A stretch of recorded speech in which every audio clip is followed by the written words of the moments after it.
Hello again, everyone. Tim here from Rustic Outlaw Guitars, coming at you from the Rustic Outlaw Guitar Studio here in Phoenix, Arizona.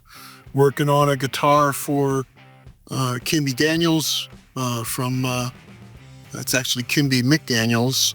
He's a guitar player in Two in the Chest. And then we're putting a kit together from Guitar Kit World, and we're putting in a third pickup. So you can see where we are so far. We actually used our router to get it down with the template almost through the maple, and we're getting ready to go the rest of the way. So thought I would shoot some more video, but you can see where we're at so far, and we're going to take it to the next step. So here we go. Again, it's going to be noisy, so turn down your sound a little bit.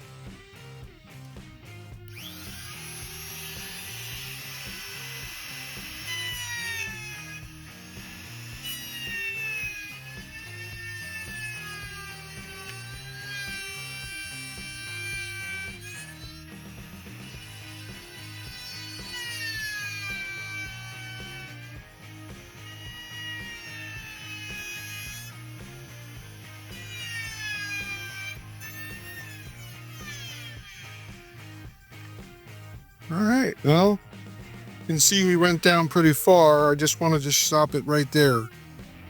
We're down into this area. We're going to continue around and get this routed out, and I'll come back at you and show you the finished product.